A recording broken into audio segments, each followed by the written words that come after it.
లక్ష్మీనాథ సమారంభాం నాదయామున మధ్యమాం అస్మదాచార్య పర్యంతాం వందే గురు పరంపరాం. యో నిత్యమచ్యుత పదాంబుజ యుగ్మరుక్మ వ్యామోహద స్తదితరాణి త్రినాయమేనే అస్మద్గురోర్ భగవతోస్య దయేక సింధోః రామానుజస్య చరణౌ శరణం ప్రపద్యే. An elderly carpenter was ready to retire. He told his employer contractor of his plans to leave the house building business to live a more leisurely life with his wife and enjoy his extended family. The contractor was sorry to see his good worker go and asked if he could build just one more house as a personal favor. The carpenter said yes, but over time it was easy to see that his heart was not in his work.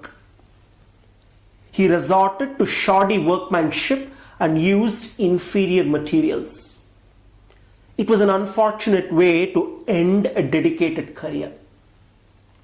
When the carpenter finished his work, his employer came to inspect the house. Then he handed the front door key to the carpenter and said, "This is your house, my gift to you." The carpenter was shocked. What a shame! If he had only known he was building his own house, he would have done it all so differently. So it is with us. We build our lives a day at a time, often putting less than our best into the building. Then, with a shock, we realize we have to live in the very house we have built. If we could do it all over, we would do it much differently. But you cannot go back. You are the carpenter, and every day you hammer a nail, place a board, or erect a wall.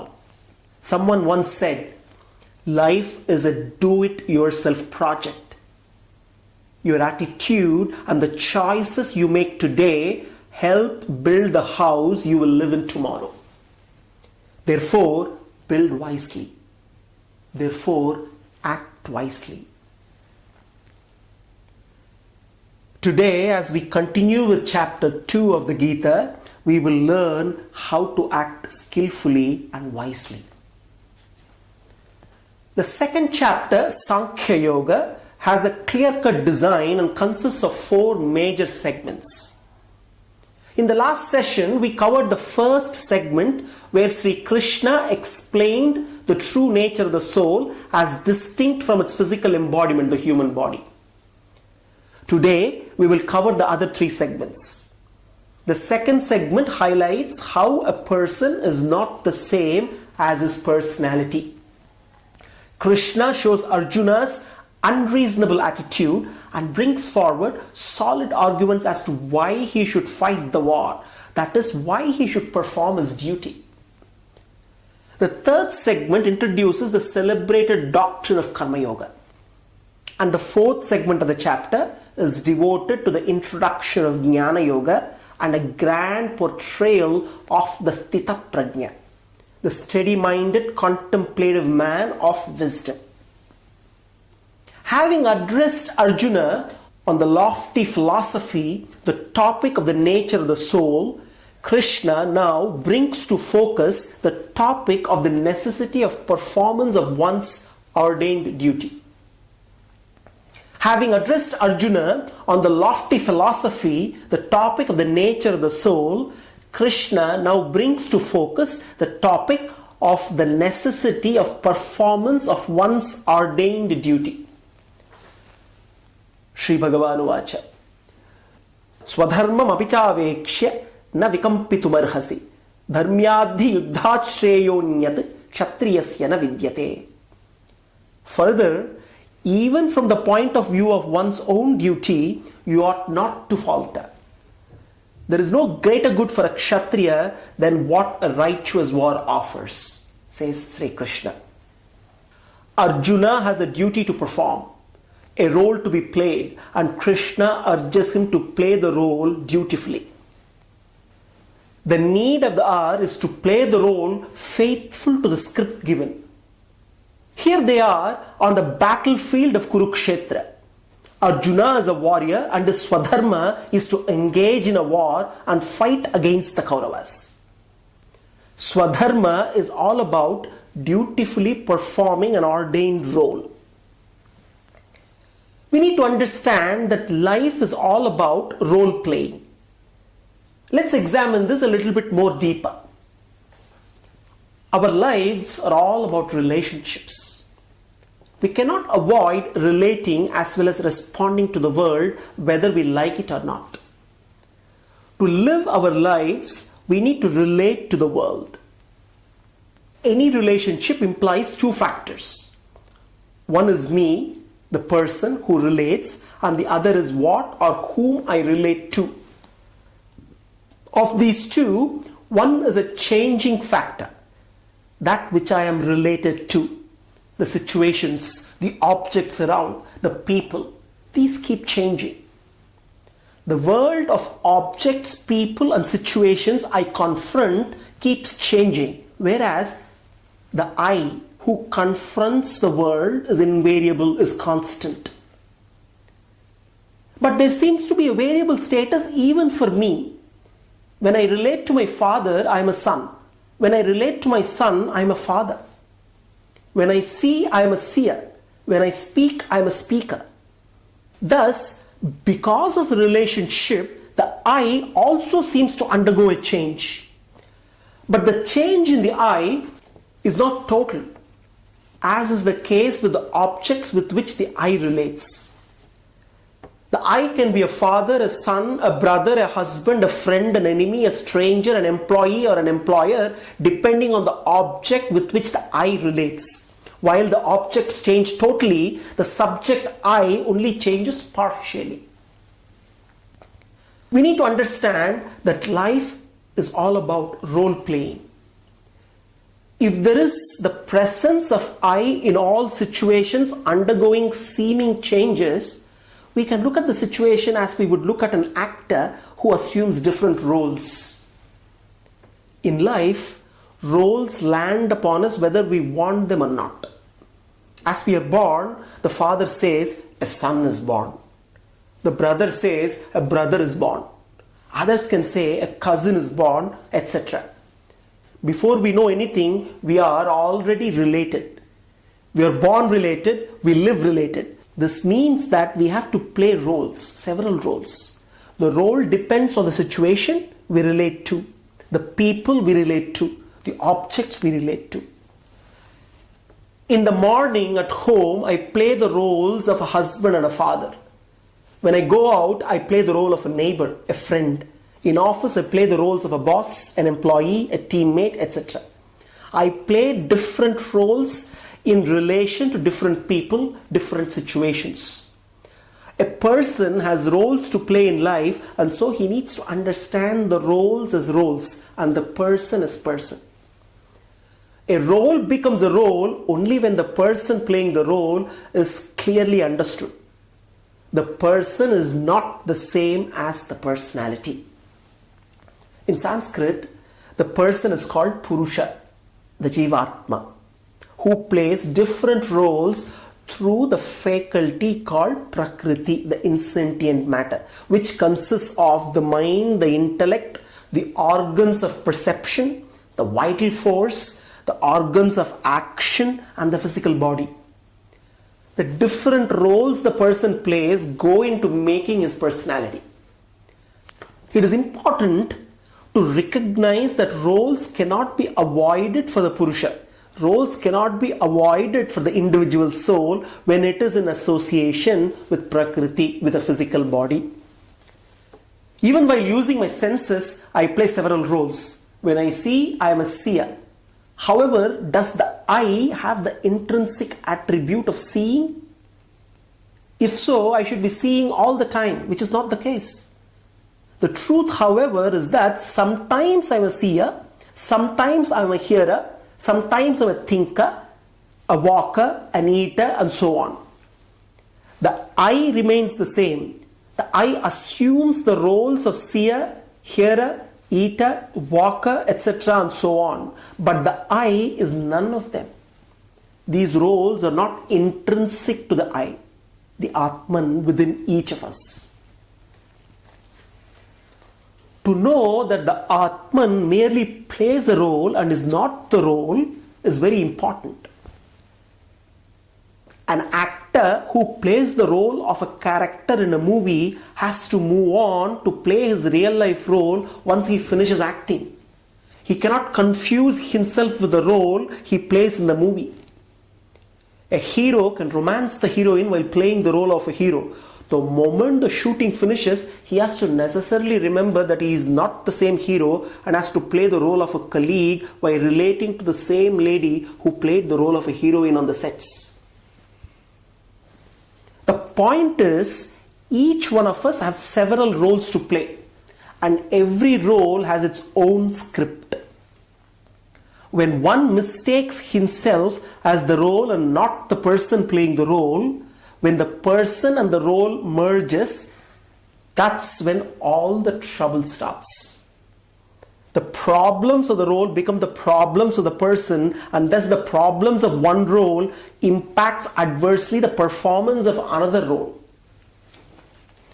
Here is a man who has had a quarrel with his wife. He comes out of the house and shuts the door with a bang. The way he shut the door reveals that the husband is still there. Even though he has left his wife, there is a hangover of the husband role. It happens because the husband was not just a role for him. It has rolled into the person. His anger continues and reveals itself when he vents his frustration by shouting at the secretary in the office. When one understands that one is only playing various roles, husband, father, employee, etc., it relieves one of the problems of the roles. Further, once he or she recognizes the distinct roles played in relation to people, objects and situations, all he or she has to do is to play the role according to the script and without mistaking the role to be the person playing the role. Swadharma is the role that one has to play according to the script, the duty to be performed depending on one's occupation. Swadharma is all about playing the roles according to the given script for that role. There is a choice in certain roles. Hence, if you find a given role difficult, you can choose not to play it or choose another role suitable to your nature. But in life, there are many roles you have to play over which you have no choice or you have limited choice. Actually, the so-called difficult roles bring out your strength, your talent. The problem does not lie in the role. The problem lies in your thinking that you are the role. Arjuna's problem is not his role of a warrior. His problem is his mistaken identity, identifying his Atman as the warrior who kills. Arjuna has a role of a Kshatriya, a warrior. And all he needs to do is to recognize the role and play it to the best of his abilities based on the right script for the role, as sanctioned by the scriptures and the law of the land. And not identifying himself with the role. This is Krishna's message to him. Swadharmam apichaveksha na vikampitum dharmyadhi yuddhat shreyonyat kshatriyasya na vidyate. Now Krishna moves on and prepares the groundwork for understanding the doctrine of Karma Yoga. Sukha dukkhe same kritva labha labhau jaya jayau tato yuddhaya yujjasva naivam papamavapsyasi. Treating alike pleasure and pain, gain and loss, victory and defeat, get ready for battle. Thus you shall not incur any sin, declares Krishna. Krishna here highlights a fundamental principle in the performance of any duty. Action is a must for everyone. And everyone is both a karta and a bhokta. Karta, a doer, bhokta, an experiencer. That is, we do actions and we experience the results of the actions. Also, every karma, every action is done for a karma phala, for a result. Now let us ask this question to ourselves. On what do we have more control? Karma or karma phala? The reality is, I have more control over my karma, over the actions that I perform. And I have no control whatsoever over karma phala, no control over the results of my action. If this is the case, how can I derive all my happiness from something over which I have no control? How can I derive my happiness from the results? Instead, I should derive my happiness from my actions on which I have complete control. Sounds like common sense, right?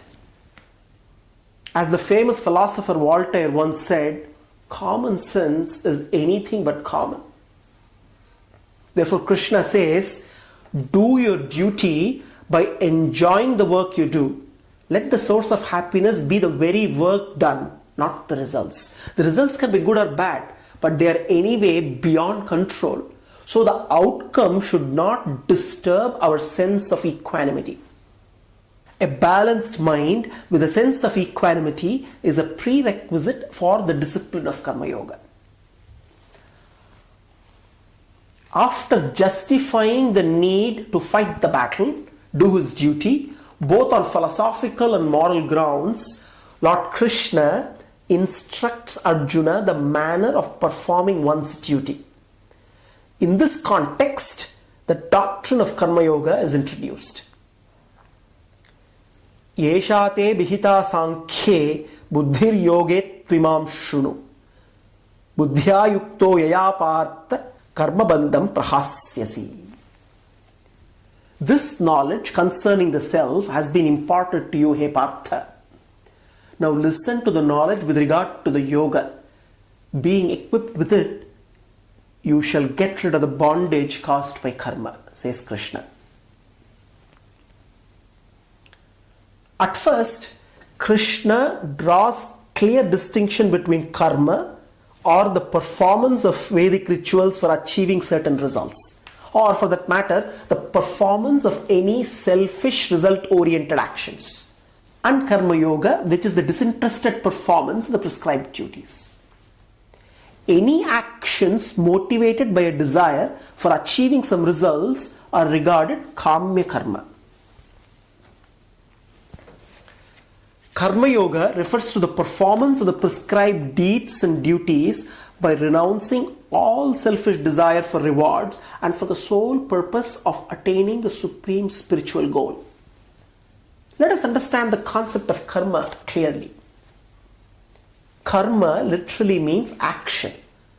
But as every action is triple in its nature, belonging partly to the past, partly to the present, and partly to the future, it has come to mean the sequence of events, the law of causes and effects.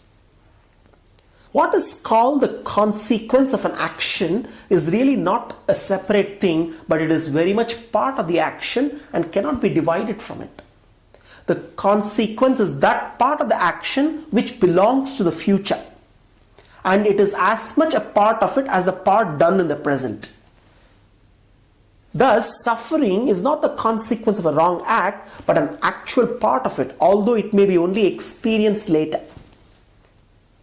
Karma is therefore both action and the consequence of the action. It is cause and effect simultaneously. We all know the popular saying, what we sow is what we reap. This sums up the law of karma. We are all essentially infinite choice makers. Some of these choices are made consciously while others are made unconsciously. Whether we like it or not, everything that is happening at this moment is a result of the choices we have made in the past. Unfortunately, we all make choices unconsciously, and therefore we do not think they are choices, and yet they are. If I were to insult you, you would most likely make the choice of being offended. If I were to pay you a compliment, you would most likely make the choice of being pleased or flattered. But think about it, it's still a choice. I could offend you, I could insult you, and you could make the choice of not being offended. I could pay you a compliment, and you could make the choice of not letting that flatter you either. Therefore, most of us, even though we are infinite choice makers, have become bundles of conditioned reflexes that are constantly being triggered by people and circumstances into predictable outcomes of behavior. Most of us, as a result of conditioning, have repetitious and predictable responses to the stimuli in our environment. We become mechanical. Our reactions seem to be automatically triggered by people and circumstances, and we forget that these are still choices that we are making in every moment of your existence. We are simply making these choices unconsciously. If we step back for a moment and witness the choices we are making as we make those choices, then in just that act of witnessing, we take the whole process from the unconscious realm into the conscious realm. This procedure of conscious choice making and witnessing is very empowering. Karma Yoga is the practice of conscious choice making where the choices made are rooted in selflessness, where the choices made are all directed by one overriding higher cause, a larger goal. Krishna declares, those who observe kamya karmas seeking certain desired outcomes cannot have one-pointedness of mind directed towards a larger spiritual goal. Whereas those who follow Karma Yoga, those who practice Karma Yoga are resolute as the mind is directed towards one goal, Vyavasayatmika Buddhihi. As Krishna says, Vyavasayatmika Buddhihi ekeha kurunandana bahushaka hyanantascha buddhayo avyayasayina. And when the mind is not focused on the larger goal, a higher cause, the output of any work suffers. A traveler once came upon a place where a great deal of building work was going on. He began to talk with the stonecutters, asking them about their work. He approached the first worker and asked, "What are you doing?" The man, a very disgruntled and obviously unhappy in his hard toil, replied, "I'm cutting these huge boulders with the simplest of tools and putting them together in the way I have been told to do. I'm sweating in this heat and my back is hurting. What's more, I'm totally bored and I wish I didn't have to do this hard and meaningless job. I have so many debts and I need lots of money." His work, the traveler noticed, was shoddy. The traveler moved on quickly to interview a second worker. He asked the same question, "What are you doing?"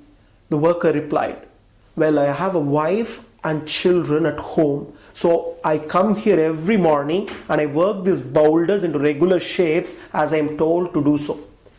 It gets repetitive sometimes, but it helps to feed my family. I have to send my children to school. I need lots of money for that. I have to buy jewelry for my wife. I have to build a house that I can call it my own." After listening to him, the traveler moved on, and now he went to a third worker and asked, "What are you doing?" The third worker responded with shining eyes as he pointed up to the heavens, "I'm building a temple." The traveler noticed perfection in the work of this worker and also perfection in his output. Having established a key prerequisite, a controlled mind with one-pointed focus on a larger cause, Krishna now moves on to his central teaching of Karma Yoga. Sri Bhagavan Vacha.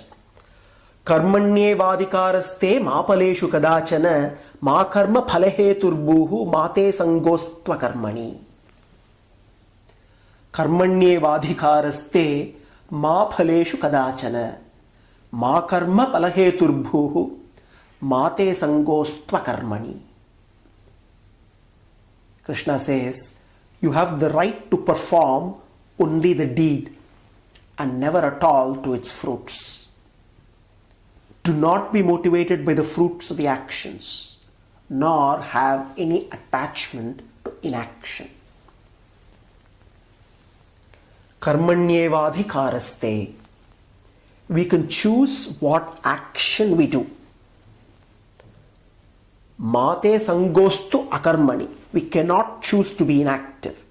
Inaction, not doing our duty, is not a choice. Mate sangostu akarmani. Never be attached to inaction. Karmanyevadhikaraste. We can choose what action we do. Ma phaleshu kadachana. We cannot choose the results. Ma karma phalaheturbhuh. Never consider yourself to be the cause of the results of your action. Ma phaleshu kadachana. We cannot choose the results, say Krishna. We have no control over the results.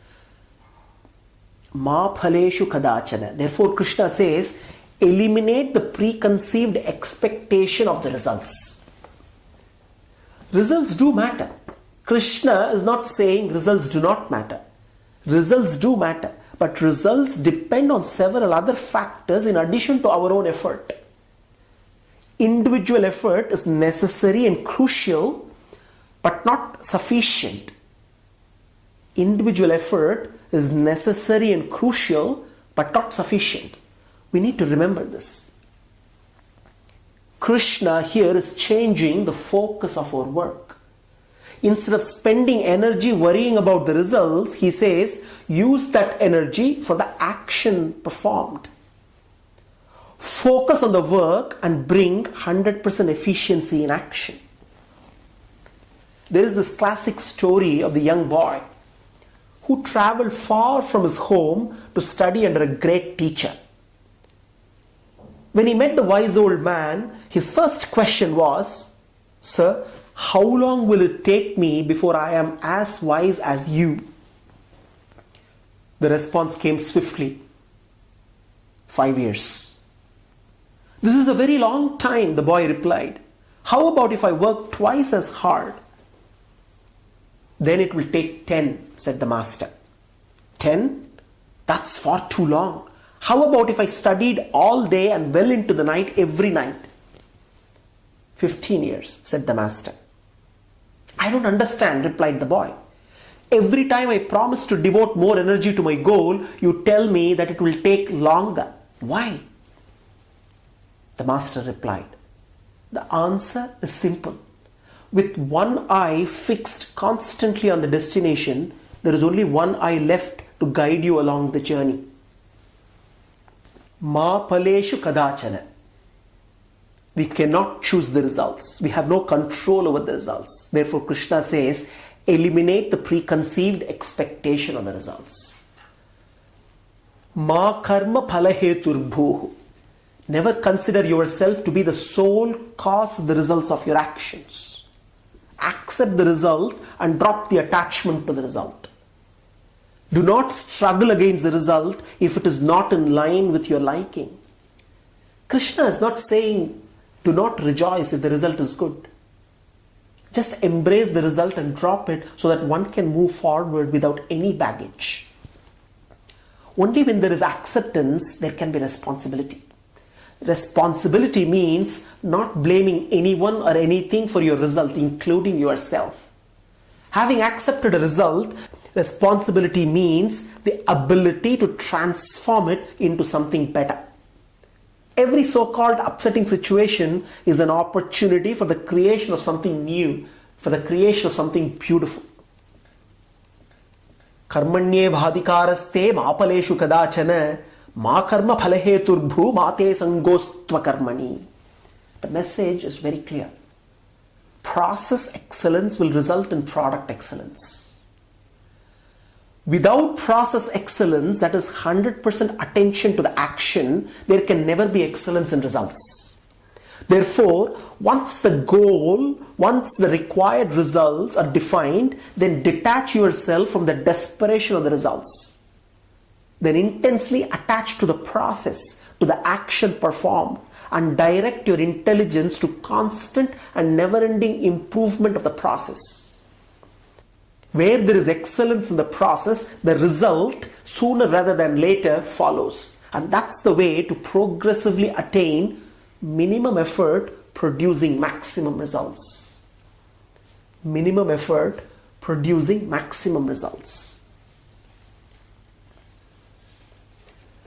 With this anchor shloka of Karma Yoga, Karmanyevadhikaraste, Krishna defines the fundamental nature of Karma Yoga, the pathway of liberating action. Its first affirmation is that a person seeking long-term gain, his spiritual freedom, must take upon himself the duty to act, and only to act. Secondly, he should refrain forever from concerning himself with the fruits of the actions. That is, refrain from succumbing to short-term wants at the expense of the long-term gain. It is to be clearly understood that action prompted by desire for fruits binds the agent. Selfish desires are rooted in bodily gratification and are short-term wants at the expense of long-term gain that keep the individual trapped to samsara, keeps the individual soul in delusion, identifying itself with the body forever. With the knowledge that the soul is distinct from the body and therefore actions have to be rooted in this knowledge and ought to be directed for the eternal good of the soul and not for the temporary pleasures of the body, one must carry out the performance of one's duties. Krishna continues his exposition on Karma Yoga and says, while actions done with a desire for fruits cause bondage, actions done by dedicating the results to God in the spirit of worship would lead to liberation. Therefore, while doing his duty, one must cultivate the attitude that he is not the sole cause of the action and its fruits. Krishna then exhorts Arjuna to perform his duty of fighting the war with a sense of equanimity, unmindful of successes or failures, and abandoning all attachments. Krishna says, Yogastah kuru karmani sangam tyaktva dhananjaya siddhi asiddhyo samo bhutva samatvam yoga uchyate. Samatvam yoga uchyate. Abandoning attachment to the results and established in yoga, that is a state of evenness of mind, a state of equanimity.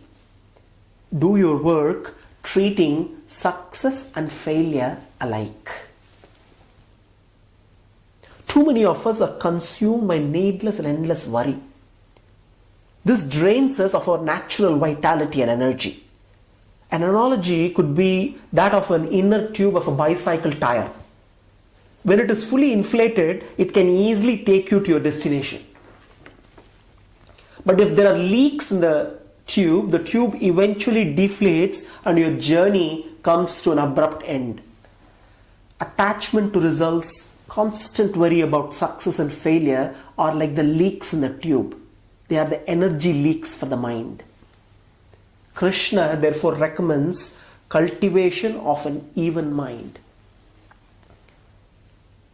After extolling Nishkama Karma, Lord Krishna speaks about the state of steadfastness of knowledge known as Sthita Prajna, which arises from the practice of Karma Yoga. Krishna says, Shruti Vipratipannate yadasthasyati nischala samadhau achala buddhi tada yogam avapsyasi. The state of Sthita Prajnata, is a state of mind which is attained by the practice of Nishkama Karma Yoga, preceded by the knowledge about the true nature of the Atman. In other words, it refers to the steadfast knowledge of Jivatman, Jnana Nishtha. This is helpful for obtaining Atmavalokana or Atma Sakshatkara, direct vision of the Jivatman, which is the goal of both Karma Yoga and Jnana Yoga. In reply to Arjuna's query to explain the nature of a Sthita Prajna, Lord Krishna describes the Sthita Prajna in 4 stages of descending order. Prajahati yada kaman sarvan partha manogatan atmanyevatmana tushtaha Sthita Prajnas tadochyate. When a person sheds fully all the desires of his mind, when the mind is content with the inward concentration of the self, then he is called steady in prajna or wisdom.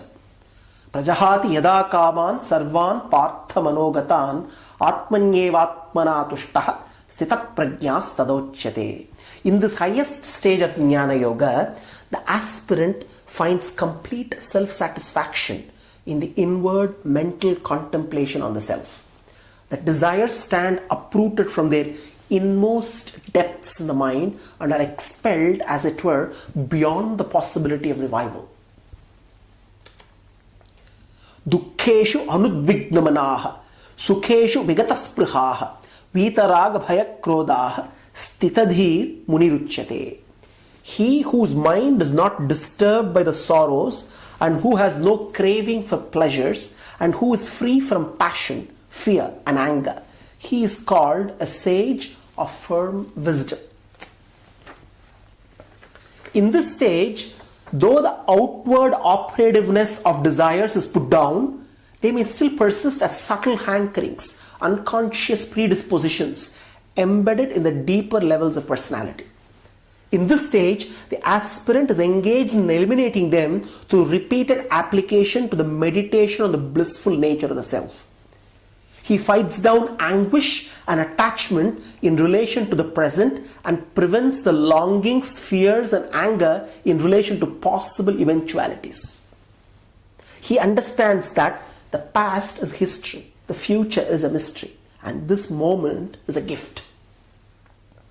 The past is history, the future is a mystery, and this moment is a gift. That is why this moment is called the present. Yah sarvatra anabhisneha tattat prapya shubha shubham nabhinandati nadveshti tasya prajna pratishtita. He who has no self-centered affection for anything, who does not rejoice or loathe when he finds good or evil, his mind is firmly established. While in the stage immediately higher, the unconscious traces and hankerings were the only handicaps, in this stage, the conscious mind itself is not yet a master of itself. The proper handling of the situation in this stage by the aspirant lies in developing an attitude of non-cooperation with the mind in its agitations, exultations and hatreds. Yada samharate chayam kurmonganiva sarvashaha indriyanindriyatebhyaha tasya prajna pratishtita. He who draws away his senses from the objects of senses on every side, as a tortoise draws in its limbs into the shell, then his mind or wisdom is firmly set. In this stage, only the propensities of senses to go outwards towards their objects are put down and they are withdrawn, as it were, into inactivity. The state of Sthita Prajna consists of all these 4 stages explained through these 4 verses. And beginning with the last, it culminates in what was described first. In these 4 verses, the essential nature of the Sthita Prajna has been brought out clearly. This state of Jnana Nishtatva represents the beginning of Jnana Yoga, or the pathway of knowledge for attaining the goal of the vision of Jivatman. Lord Krishna then specifically states that when the senses are kept under control, the prajna, mind of that individual, is firmly set. The impetuous senses will carry off by force the mind of even a wise person, though he may be striving to control it. Lord Krishna therefore instructs Arjuna to focus his mind on him. When the mind is focused on the Lord as the object of meditation, it becomes purified. It would then be able to control the senses and experience the self. The mind is like milk. If you pour water into milk, it totally gets mixed. Dirty water can easily contaminate milk. The world is like water to the milk-like mind. It can easily mix with and contaminate the mind. That is why people keep milk in a quiet place and let it set into curd and churn the butter, which can then be kept in water. The butter will not get mixed with water. Similarly, the milk-like mind is to be kept in a quiet place. Let it set, and then the butter of knowledge and devotion can be churned from the milk-like mind. Then this butter can be easily kept in the water-like world. Such a mind will float detached on the water of the world. Krishna declares that one who tries to conquer the senses should focus the mind on God, who is the only auspicious object for meditation and who is capable of removing all the impurities. Our minds are like wet matchsticks, soaked in worldliness, and therefore there can be no sparks. God's grace is like the sunshine that can dry the matchstick and ignite it. There are 6 fetters that shackle us and blind us. Kama, Krodha, Lobha, Moha, Madamascharya. Kama, desire. Krodha, anger. Lobha, greed. Moha, delusion. Madha, pride, egoism. Mascharya, jealousy. These fetters fall off in a moment by the grace of God. Suppose a room was kept dark for 1,000 years. The moment a light is brought into the room, the darkness instantaneously vanishes. Not little by little. It's like the magician's feat. He takes a string with many knots and ties one end to something and keeps the other end in his hand. Then he shakes the string once and immediately all knots come undone. All the knots of ignorance, the 6 fetters, Kama, Krodha, Lobha, Moha, Madamascharya, come undone the moment God's grace flows. With the mind firmly fixed on God, one attains the serenity and purity of mind, and the person becomes free from sorrow as his buddhi is well established in Atman. Such a person who abandons his desires and acts without any sense of I-ness and mine-ness attains eternal peace. This is a state that Krishna calls Brahmi Sthiti, or divine state. Krishna declares, Yesha Brahmi Sthiti Partha Nainam Prapya Vimuhyati Sthitvasyam Antakalepi Brahma Nirvana Mrchati. Yesha Brahmi Sthiti Partha Nainam Prapya Vimuhyati Sthitvasyam Antakalepi Brahma Nirvana Mrchati. This is the Brahmi state. Hey Arjuna, having attained here too, one is not again deluded. By abiding in this state, even at the end, at the time of death, one can attain Brahma Nirvana. That is Atma Sakshatkara. In the second chapter, Krishna's objective was to remove the delusion of Arjuna, who did not know the real nature of the self, the nature of the Jivatman, and also did not realize that fighting the war ordained as a duty for a warrior is the means for attaining the self. Arjuna was under the delusion that the body itself is the self, and being dominated by that illusion, he wanted to retreat from the war. He was therefore required to be taught about the knowledge of the Atman called Sankhya, and also yoga, or the path of action without attachment, that is Nishkama Karma Yoga.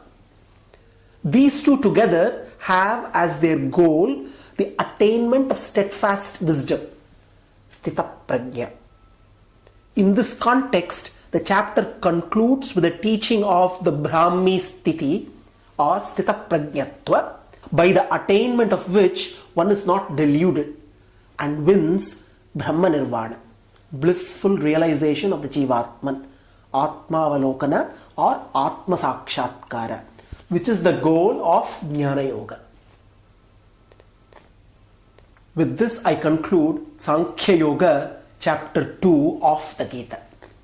Shri Ranga Mangalanidam Karunanivasam, Shri Venkatadri Shikaralaya Kalameham, Shri Hastishaila Shikarojjvala Parijatam, Sri Sannamami Sharasa Yadushaila Deepam. Om Tat Sat Sarvam Sri Krishnarpanamastu.